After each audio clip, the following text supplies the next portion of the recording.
ঘুম ভাঙা কোনো সকালে সূর্যটাকে দেখা, আর মোরা কোনো দুপুরে গুনগুনিয়ে গাওয়া অধারা সব পথিকের সবটাই ভালো লাগা।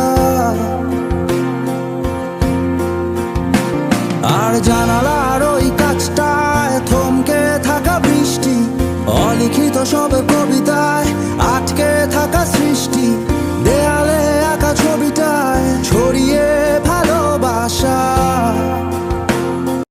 छू जो मुझे तुम कभी खो न जाऊं मैं रात दिन, नजरों में तुम हो बसे। कह दो जो तुम एक बार मेरे हो, बस तुम मेरे नजरों में तुम हो बसे।